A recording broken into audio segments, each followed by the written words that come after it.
दोस्तों, वीडियो को शुरू करने से पहले मैं आपको डिस्क्लेमर देना चाहूँगा कि वीडियो सिर्फ और सिर्फ एजुकेशनल पर्पस के लिए है। यहाँ पे आपको इन्वेस्टमेंट एडवाइस नहीं दी जाती है, तो वीडियो को देखकर आप सीख सकते हैं और इन्फॉर्मेशन को ले सकते हैं।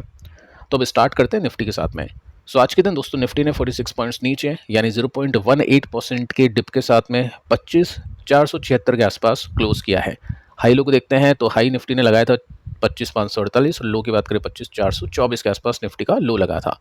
अब टेक्निकल रिसर्च में आपको काफ़ी बार बताता हूँ, स्टॉक्स के ऊपर, निफ्टी के ऊपर, कंपनीज के ऊपर सिखाने की कोशिश करता हूँ। तो क्वेश्चन ये है कि क्या निफ्टी ने ब्रेकडाउन दे दिया है या फिर नहीं।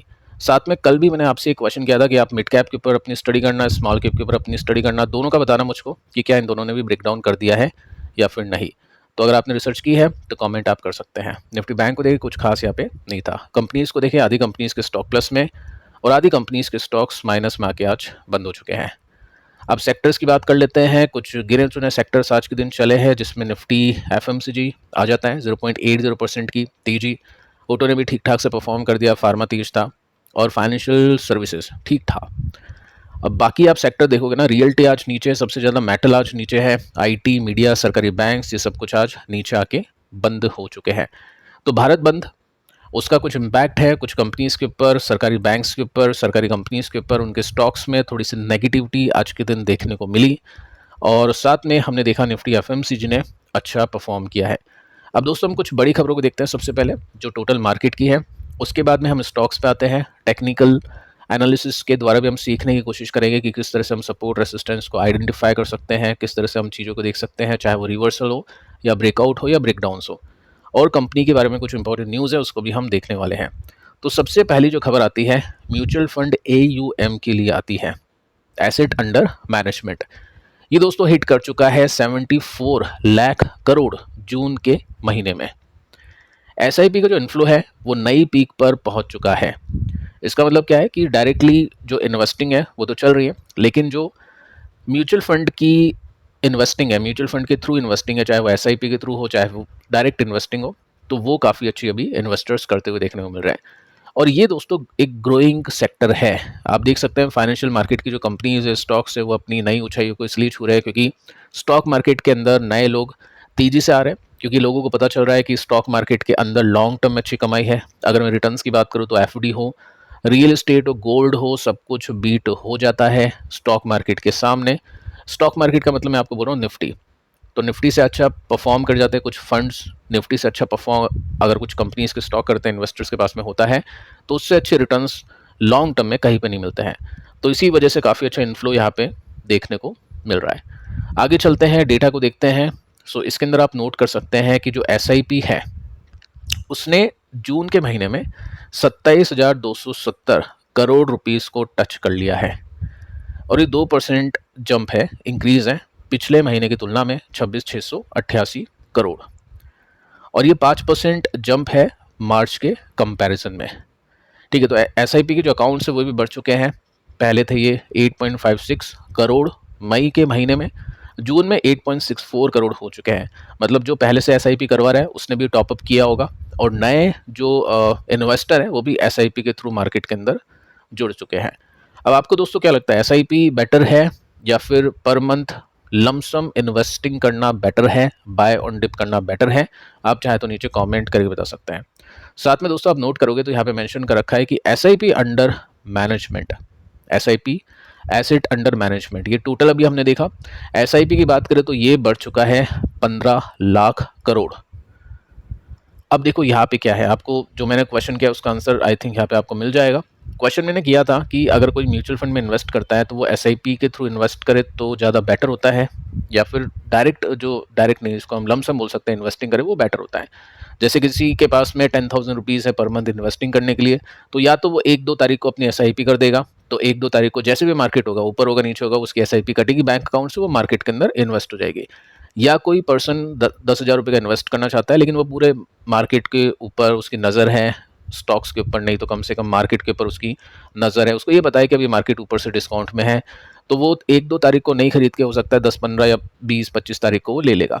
तो वो बेटर है या नहीं? तो डेटा दोस्तों ये बताने की कोशिश करा है कि SIP एसेट अंडर मैनेजमेंट बढ़ चुका है 15 लाख करोड़। अब ये अभी के समय अकाउंटिंग है 20% of the total mutual fund industry AUM।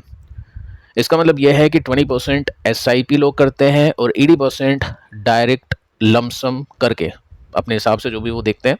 हो सकता है 1-2 महीने के पैसे बचा ले, मार्केट पीक पे जा रहा है, समझ में आ रहा है कि मार्केट गिरेगा, तो एकदम से वो इन्वेस्ट करे जब भी मार्केट नीचे आएगा, उससे पहले वो लिक्विड फंड में पैसे रख लेते हैं। ठीक है, तो जिसको मार्केट की थोड़ी बहुत नॉलेज है वो SIP ना करके वो लमसम इन्वेस्ट करने के ऊपर थोड़ा सा फोकस देता है, उसमें रिटर्न अच्छे निकल जाता है अगर उसको नॉलेज है तो, नहीं तो SIP बेस्ट है। ठीक है, तो डेटा आपको बता रहा है कि 20% लोग SIP कराते हैं और 80% लमसम करते हैं।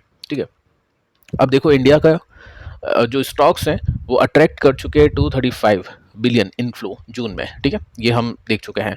साथ में दोस्तों आप नोटिस करोगे कि यहाँ पे जो लार्ज कैप फंड्स हैं उन्होंने इस बार इनफ्लो किया है 1690 करोड़ का, जून के कंपैरिजन में, मतलब जून में मई के कंपैरिजन में 1250, प्रीवियस मंथ के कंपैरिजन में, मतलब जून से पहले वाले महीने के कंपैरिजन में, तो 1250 से लेकर हो गया ये 1700 करोड़ ऑलमोस्ट। इसका मतलब क्या है कि अभी जो small and mid cap companies गिरी है और उनके फंड जिस तरह से गिरे हैं, इन्वेस्टर जो भी नए इन्वेस्टर हैं उनको एक्सपेक्ट नहीं था कि ऐसा भी कुछ हो सकता है, बल्कि मैं तो कहूँगा दोस्तों कुछ हुआ ही नहीं है।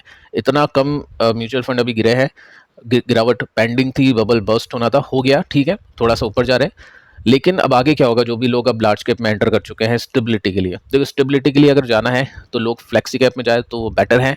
और फ्लेक्सी कैप का जो टॉप फंड है, कमेंट करके आप बता सकते हैं कौन सा फंड है जो यूएस मार्केट के अंदर भी इन्वेस्ट करता है, सबसे ज़्यादा स्टेबल है और सबसे सबसे अच्छे रिटर्न्स वो दे चुका है और सबसे अच्छे रिटर्न्स वो अभी भी दे रहा है। तो लार्ज कैप के लिए मेरे हिसाब से फ्लेक्सी कैप बहुत अच्छा होता है, बाकी स्मॉल एंड मिड कैप होना चाहिए इन्वेस्टर्स के पोर्टफोलियो में, क्योंकि पैसा वही बनता है। ठीक है, और डायरेक्ट इन्वेस्टिंग करनी है तो लार्ज कैप के अंदर कुछ ऐसी कंपनीज चुनते हैं इन्वेस्टर जो स्मॉल एंड मिड कैप की तरह चलती है, लेकिन वो लार्ज कैप होने की वजह से उसको हम ट्रैक कर सकते हैं अच्छे से, उसकी रिसर्च और उसकी न्यूज़ हम देख सकते हैं, अपडेटेड हम रह सकते हैं, और साथ में उसमें मार्केट कैप ज़्यादा होने की वजह से रिस्क भी काफ़ी कम होता है। ठीक है, तो ये फोकस होता है इन्वेस्टर्स का इन्वेस्टिंग करने के लिए। अब देखिए दोस्तों, AUM कंपनीज का तो बढ़ रहा है, साथ में मार्केट का भी बढ़ रहा है, तो नई नई कंपनीज आएगी अब मार्केट के अंदर जो कि एसेट मैनेजमेंट वाली कंपनी होगी, जैसे HDFC एसेट मैनेजमेंट लिस्टेड है, निपॉन लिस्टेड है, SBI AMC भी आ जाएगी कुछ ही टाइम में। अभी दोस्तों यहाँ पे अपकमिंग IPO में ICICI प्रूडेंशियल AMC देखने को मिल रही है, इसने DRH भी फाइल कर दिया है। रेज करेगी कंपनी 10,000 करोड़, जो कि इस साल का अभी तक का सेकेंड लार्जेस्ट IPO होने वाला है। ठीक है, अब यहाँ पे क्या होगा, ये जो प्रमोटर है अपने स्टेक को बेचेंगे, ठीक है, और यहाँ पे जो जनता है, जो इंस्टीट्यूशनल इन्वेस्टर्स हैं, वो इसको लेंगे। साथ में दोस्तों आप देख सकते हैं यहाँ पे मेंशन कर रखा है कि एसेट मैनेजमेंट जो कंपनी है वो मैनेज करती है largest number of schemes in the mutual fund industry in India. इसका मतलब यह है कि जैसे एग्जांपल लेके चलते हैं, पराग पारिक वो 2-3 स्कीम मैनेज करता है, हाइब्रिड हो गया, फ्लेक्सी कैप हो गया, उसके साथ में हाइब्रिड का भी एक वेरिएंट है उसके पास में, साथ में लिक्विड फंड है। ठीक है, कुछ फंड होते हैं जैसे मोतीलाल ओसवाल की बात करें वो स्मॉल कैप नहीं रखता है, SBI की बात करें तो वो मिड कैप नहीं रखता है।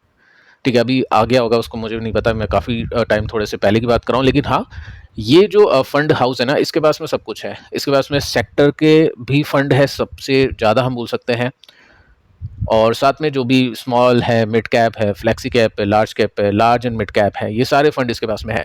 ठीक है, तो यहाँ पे काफ़ी अच्छा AUM बन जाता है इनका। SBI तो सबसे ऊपर है ही अभी के समय, और HDFC को भी हम लेके चल सकते हैं और ICICI को भी हम लेके चल सकते हैं। तो यहाँ पे दोस्तों टक्कर होगी मार्केट के अंदर, देखते हैं कितना पैसा बनेगा और किस वैल्यूएशन के ऊपर ये कंपनीज उतरती हैं। साथ में दोस्तों आप देख सकते हैं इंडिया और US की जो डील होनी थी उसकी डेडलाइन यहाँ पे आगे हो चुकी है, 31 जुलाई, यानी अगस्त आने से पहले पहले ये डील हो जाएगी। और हो सकता है, अब ये डेडलाइन आगे हुई है तो हो सकता है 25-30 जुलाई के आसपास ही हमको ये कुछ सुनने को मिले।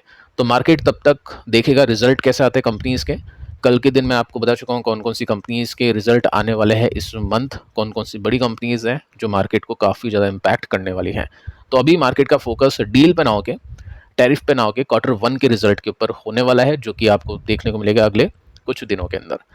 अब देखो दोस्तों, आगे चलते हैं और इसके अंदर हम नोट करते हैं कि निफ्टी ने चलो यहाँ पे एक रिवर्सल दिया है, लेकिन बहुत ही स्लो पेस के साथ में ऊपर बढ़ रहा है, और इसके अंदर कोई भी चेंजेस नहीं है। Technical chart as it is है, जो भी पिछले कुछ टाइम से हम देख पा रहे हैं, कोई भी मेजर ब्रेकआउट ब्रेकडाउन से हमें देखने को नहीं मिला है।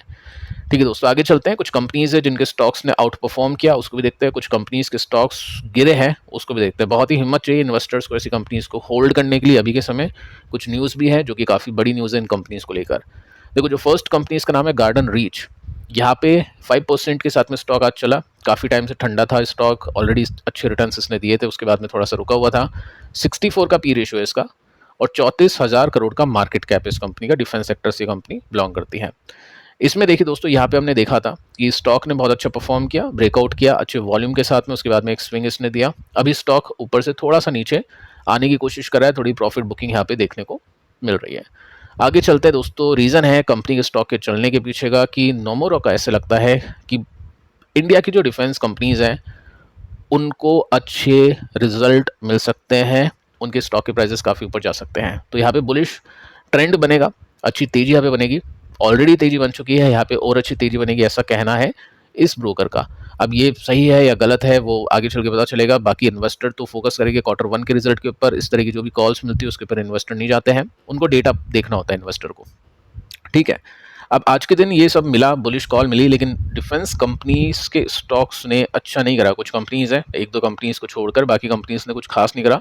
तो इंडेक्स ने तो बहुत अच्छी तेजी नहीं दी, लेकिन ये जो कंपनी है इसके स्टॉक ने अच्छा परफॉर्म कर दिया। देखो इसके पीछे का रीज़न क्या है। टेक्निकल एनालिसिस के अंदर आपको बताइए कि जब भी कोई स्टॉक ब्रेकआउट करता है अच्छे स्विंग देने के बाद में, तो स्विंग देने के बाद में जो उसका रेसिस्टेंस था पहले, वही उसका सपोर्ट बन जाता है। तो स्टॉक या तो बहुत ऊपर चल जाएगा, जैसे यहाँ पे आप देख सकते हैं एक ब्रेकआउट हुआ था, चलो थोड़ा सा नीचे आने की कोशिश की थी, ये ब्रेकआउट हुआ तो चलो ठीक है। यहाँ पे भी देखो आप नोट कर सकते हैं स्टॉक नीचे आया। तो काफ़ी टाइम होगा, काफ़ी बार ऐसा होगा कि स्टॉक चल जाएगा ऊपर, या हम बोल सकते हैं कई बार ऐसा होगा कि स्टॉक ऊपर जाएगा, लेकिन काफ़ी बार होगा वापस से वो अपने रेसिस्टेंस को सपोर्ट बनाने की कोशिश करेगा। उसके बाद में एक और अगर ब्रेकआउट मिल जाता है तो वो बहुत अच्छा, मतलब एक ट्रेंड माना जाता है। जैसे आप देखोगे तो यहाँ पे वापस आया, उसके बाद में ये ब्रेकआउट मिला, तो बहुत बड़ी तेज़ी यहाँ पे बनी है। ठीक है, आप देख सकते हैं कंपनीज और भी आपके पास में है, चार्ट के ऊपर आप स्टडी कर सकते हैं। तो वापस से दोस्तों स्टॉक अभी इसी रेसिस्टेंस को सपोर्ट लेने की कोशिश कर रहा है, जिसमें आपने देखा कि यहाँ पे लिया, दूसरी बार लिया, तीसरी बार लिया, काफ़ी बार ये जो लेवल है ये टेस्ट होते जा रहा है। तो अगर ये मेंटेन रहता है, यहाँ से स्टॉक एक डब्ल्यू पैटर्न बनाता है तो बहुत अच्छी बात है, और इसको एक ब्रेकआउट कर देता है तो बहुत ही ज़्यादा अच्छी बात है। सो देखते हैं दोस्तों आगे चल के क्या होगा। बाकी कुछ नहीं है कि खरीदना बेचना है, कोई प्राइस आपको यहाँ पे देखने को नहीं मिल रहा होगा। जस्ट मैं आपको पैटर्न सिखा रहा हूँ कि किस तरह से आप पैटर्न्स को देख सकते हैं। नेक्स्ट जो कंपनी है इसका नाम है पीजी इलेक्ट्रोप्लास्ट। आज के दिन ब्लास्ट हुआ, ये 7% की तेजी है। 22,000 करोड़ का मार्केट कैप, 75 का इसका पी रेशो है। अब यहाँ पे थोड़ा सा रिस्क हो चुका है इन कंपनीज में। डिक्सॉन की भी वैल्यूएशन 70-75 की है, इसकी भी वैल्यूएशन 70-75 की है। ऑलरेडी इन कंपनीज के पास में नए क्लाइंट आ चुके हैं, अब कितने और क्लाइंट आएंगे वो देखना काफ़ी इंटरेस्टिंग और इम्पॉर्टेंट होगा। सेकंड न्यूज़ दोस्तों ये भी आ चुकी है कि पीएलआई स्कीम हो सकता है इनसे छिन जाए। अभी तक ऐसा कुछ है नहीं। एडवाइज़र जो सरकार के होते हैं वो सजेशन दे रहे हैं कि अब इनको रिक्वायरमेंट नहीं है पीएलआई स्कीम की, ये लॉन्च हो चुके हैं, अब ये अपने दम पे ग्रोथ हासिल कर सकते हैं। तो ऐसा होता है तो थोड़ी सी वैल्यूएशन कम करेंगे इन्वेस्टर्स इस कंपनी की। ठीक है, तो अभी तक ऐसा हुआ नहीं है, जस्ट एक रिस्क फैक्टर यहाँ पे अटका हुआ है। साथ में जो कंपनी है उसके मैनेजमेंट की भी जो कॉमेंट्री थी वो कुछ खास अच्छी देखने को नहीं मिली है। अब क्या रीज़न है इसके स्टॉक के चलने के पीछे का, आगे चल के हम डिस्कस करने वाले हैं एक और कंपनी के साथ में। बाकी आप देख सकते हैं कि यहाँ पे ट्राइंगल पैटर्न बन रहा है, जिसमें स्टॉक का जो सपोर्ट है वो तो ऊपर की तरफ शिफ्ट कर रहा है और जो रेसिस्टेंस है वो नीचे की तरफ शिफ्ट कर रहा है। इसका मतलब क्या है कि स्टॉक के अंदर हम रेसिस्टेंस के हिसाब से देखें तो वीकनेस भी है, और सपोर्ट के हिसाब से देखें तो स्ट्रेंथ भी है। इसका मतलब ब्रेकआउट ब्रेकडाउन दोनों की पॉसिबिलिटी बराबर है। ठीक है, तो यहाँ पे देखते हैं अभी स्टॉक का रेसिस्टेंस यहाँ पे है तो गैप तो बचा हुआ है। बाकी लेट्स सी के नंबर्स कैसे आते हैं इस कंपनी के। इसके बाद में नेक्स्ट कंपनी है वीनस पाइप। 3% का जंप इसमें देखने को मिला है। 3,000 करोड़ का मार्केट कैप, 35 का इसका पी रेशो है। अब इसका रीज़न क्या है चलने के पीछे का, उसको आगे चल के चेक करते हैं। बाकी मैं आपको बता देता हूँ कि यहाँ पे एक स्ट्रॉन्ग रिवर्सल हो चुका है। रिवर्सल्स को आप कैसे देखोगे, पहले तो स्टॉक डाउन ट्रेंड देगा जिसमें वो सपोर्ट आपको नीचे शिफ्ट होता हुआ देखने को मिलेगा। उसके बाद में सपोर्ट नीचे शिफ्ट ना होके एक स्टेबिलिटी आपको दिखाता है, टिकाऊपन यहाँ पे आपको दिखाता है, जिसको हम बॉटम फॉर्मेशन बोलते हैं। बॉटम फॉर्मेशन के बाद में स्टॉक अपने रेसिस्टेंस पे आता है काफ़ी बार, और यहाँ पे आपको स्ट्रेंथ भी देखने को मिलेगी। सबसे पहले स्टॉक यहाँ पे गया, उसके बाद में अपने वापस से सपोर्ट में ना आके कप एंड हैंडल इसने बनाया, और कप एंड हैंडल का ब्रेकआउट इसने कर दिया है। अब ये ब्रेकआउट आज के दिन देखने को नहीं मिला, ये कब मिला उसको भी चेक करते हैं, साथ में ब्रेकआउट देखते हैं तो वॉल्यूम को भी देखा जाता है। तो अच्छे वॉल्यूम के साथ में ये सब चीज़ें हो चुकी है, और वो आपको सजेशन दे रहा है कि एक रिवर्सल है और एक ब्रेकआउट है। ऐसा कुछ नहीं खरीदना बेचना है, जस्ट मैं आपको सिखा रहा हूँ कि कैसे सपोर्ट रेसिस्टेंस देख सकते हैं। अब इसके पीछे का रीज़न क्या है? अगर नंबर्स आने से पहले स्टॉक चलना शुरू कर देता है तो उसका मतलब है या तो मार्केट को लग रहा है कि नंबर्स बहुत अच्छे आ सकते हैं, या इनसाइडर के मतलब आसपास हम बोल सकते हैं या हाथ में बोल सकते हैं, नॉलेज आ चुकी है, इन्फॉर्मेशन आ चुकी है। ठीक है, अब ये ठप्पा लगेगा Q1 पे कि वाकई में क्या स्टॉक चला, तो वो रिजल्ट स्टॉक के चलने को जस्टिफाई कर पाते हैं या फिर नहीं। अगर रिजल्ट अच्छे नहीं आते हैं तो स्टॉक वापस से नीचे आते हैं, स्टॉक ऊपर जाएगा अगर रिजल्ट अच्छा आएगा, तो कमेंट्री भी अच्छी होगी तो स्टॉक चलने के पीछे का रीज़न दोस्तों है हरि ओम पाइप्स। आज के दिन 2% की तेजी हुई है इस कंपनी के स्टॉक में। 1400 करोड़ का मार्केट कैप, 23 का इसका पी रेशो है। दोनों कंपनी सेम सेक्टर से बिलोंग करती है, जो कि है स्टील पाइप्स ट्यूब, जिसमें एक प्रीमियम वैल्यूएशन पे भी टॉप पे कंपनी काम करी, जिसका नाम है APL Apollo tubes. Long term में बहुत अच्छे रिटर्न्स उसने कमा के दिया, अच्छी खासी कंपाउंडिंग इन्वेस्टर्स की है। अब देखो दोस्तों, यहाँ पे न्यूज़ आई थी 4 तारीख को, जिसकी वजह से स्टॉक का प्राइस 5 तारीख को चला भी था। आफ्टर मार्केट क्लोजिंग न्यूज़ थी, हमने डिस्कस की थी, जिसमें 35% वाई ऑन वाई बेसिस की ग्रोथ मिली थी। ठीक है, तो यहाँ पे जंप था। अब हमने क्या किया था, Q4 की भी रिपोर्ट हमने देखी थी, उसके साथ में हमने कंपैरिजन किया था। वीएपी सेगमेंट के अंदर थोड़ा सा स्लो था, लेकिन ओवरऑल जो सेल्स थी वो इसमें अच्छी खासी देखने को मिली थी, तो मार्केट ने उसको देखा और मार्केट ने इसको रिवॉर्ड किया, स्टॉक का प्राइस ऊपर गया। और यहाँ पे भी आप देखोगे ना, तो यहाँ पे भी आपको दिखाई देगा कि ये पिछला एक इंपॉर्टेंट सपोर्ट था, जो कि यहाँ पे एक रेसिस्टेंस बना हुआ था। इसके अंदर भी स्टॉक ऊपर जाने की कोशिश कर रहा था। यहाँ पे हम लाइन को लिखने की कोशिश करें तो इस तरह का पैटर्न ये बन जाएगा। तो इसको भी एक मिल चुका है ब्रेकआउट। इसकी भी वॉल्यूम देखेंगे तो वॉल्यूम इसकी भी काफ़ी अच्छी थी। ये अच्छी वॉल्यूम के साथ में कल के दिन ऊपर गया था। प्रॉफिट टेकिंग भी उसमें देखने को मिली, क्योंकि इन्वेस्टर दोनों चीज़ करेगा। यहाँ पे जिनको लग रहा है कि स्टॉक फालतू चल रहा है, नंबर्स अच्छे नहीं आएंगे, वो बेचेगा, प्रॉफिट बुक करेगा। जिसको लग रहा है कि नहीं नंबर्स अच्छे आने वाले हैं, ये 35% की ग्रोथ अच्छी है, प्रॉफिट के मार्जिन भी इंप्रूव हो सकते हैं, वो इसको खरीद रहा होगा, तब जाके स्टॉक ने अच्छा परफॉर्म किया। ठीक है, तो दोनों कंपनीज के स्टॉक्स में एक अच्छे रिवर्सल्स चार्ट पैटर्न में देखने को मिल रहा है। ठप्पा लगेगा Q1 के रिजल्ट आने के बाद में। इसके बाद में दोस्तों बात करते हैं नेक्स्ट कंपनी को लेकर, जिसका नाम है सिरमा एसजीएस टेक्नोलॉजीज। 6% की तेजी इसमें देखने को मिली है। ये भी काफ़ी प्रीमियम वैल्यूएशन पे है। पीसीबी बोर्ड, सेमीकंडक्टर, ये जो भी ऐसी कंपनीज हैं उनको बहुत अच्छी वैल्यूएशन मिली हुई है। तो देखो, स्टॉक के प्राइसेस चलने के पीछे का रीज़न है जेपी मॉर्गन। इसने डिक्सॉन के ऊपर बात की है कि डिक्सॉन चलना चाहिए। साथ में सिरमा के ऊपर भी बातचीत हो चुकी है, केन्स टेक्नोलॉजीज़ के ऊपर भी बातचीत हो चुकी है। तो 8% तक ये स्टॉक जा चुके हैं ऊपर। ओवरवेट की इनको रेटिंग दी है, टैग इनके ऊपर लगा दिया है ईएमएस कंपनीज के स्टॉक के ऊपर। अब जेपी मॉर्गन को ऐसा लग रहा है या नहीं लग रहा है, या आगे क्या सीन है, सब कुछ देखेंगे Q1 के रिजल्ट में। क्योंकि मॉर्गन हो या फिर किसी का भी ऑर्गन हो, फेल हो जाता है रिजल्ट देखने के बाद में, अगर रिजल्ट खराब आता है तो। ठीक है, तो देखते हैं दोस्तों Q1 में कैसे रिजल्ट आते हैं इन कंपनीज के। बाकी ये स्टॉक चलते फिरते अपने रेसिस्टेंस पे आ चुका है। रेसिस्टेंस पे नॉर्मली आपको बाय करने की कॉल दी जाती है, सपोर्ट पर आपको बेचने की नॉर्मली कॉल दी जाती है। होता बिल्कुल उल्टा है, बट ठीक है, जो भी है देखते हैं आगे चल के कैसे रिजल्ट आते हैं। मैं ऐसे नहीं कर रहा हूँ कि रिजल्ट खराब आएंगे, हो सकता है अच्छे आ जाए, ब्रेकआउट्स वगैरह हो जाए, लेकिन वेट एंड वॉच वाली सिचुएशन यहाँ पे इन्वेस्टर्स के मन में होगी। अब देखो, ये जो भी कंपनीज हमने डिस्कस की, इनके स्टॉक के प्राइसेस में बहुत बड़ी बाइंग हुई, स्टॉक के प्राइसेस ऊपर गए, रीज़न मैं आपको बता चुका हूँ। अब कुछ कंपनीज है जिनके स्टॉक्स आज नीचे भी गए, क्रैश भी हुए, उनको एक बार हम देख लेते हैं। सो देखिए दोस्तों, कंपनी है ड्रीम फॉक्स। ये वापस से नीचे गिर चुका है, 6% की गिरावट है। नई 52 वीक की लो स्टॉक लगाते जा रहा है, कोई भी तेजी इसमें देखने को नहीं मिल रही है। डेली बेसिस पे स्टॉक अभी नीचे है। 13 का पी रेशियो हो चुका है, यानी इतने सस्ते में भी इसको कोई भी बाय नहीं करना चाह रहा है, क्योंकि जब कंपनी का प्रॉफिट ही नहीं बढ़ेगा तो क्यों स्टॉक कोई बाय करे, ऐसा इन्वेस्टर्स को लग रहा है। प्रॉफिट बढ़ेगा नहीं बढ़ेगा आगे चल के पता चलेगा। यहाँ पे दोस्तों आप देखोगे ट्रेंड इसका काफ़ी नेगेटिव हो चुका है। इन्वेस्टर्स ऐसी कंपनीज को, ट्रेडर ऐसी कंपनीज को अवॉइड करते हैं जब तक ट्रेंड रिवर्स नहीं होता है। ट्रेंड रिवर्स टेक्निकल एनालिसिस में देखना पड़ता है। अगर ऐसा कुछ होगा सीखने के हिसाब से तो मैं आपको सिचुएशन के साथ में इन्फॉर्मेशन दे दूंगा, स्क्रीन पे आप देख पाओगे, लेकिन अब ऐसा कुछ है नहीं। ठीक है, रीज़न क्या है कि इसकी जो मोनोपोली है वो रिस्क पे है अभी के समय। इंडिया में मैक्सिमम जो एयरपोर्ट्स होते हैं उनको यही सर्विसेज प्रोवाइड करता है, लेकिन अडानी ने बोल दिया कि हमको आपकी ज़रूरत नहीं है, हम सब कुछ खुद ही संभाल लेंगे। तो बाकी जो सरकार के एयरपोर्ट्स हैं, हो सकता है सरकार भी ऐसा कुछ मॉडल लाने की सोचे जिसमें वो खुद ही संभाले।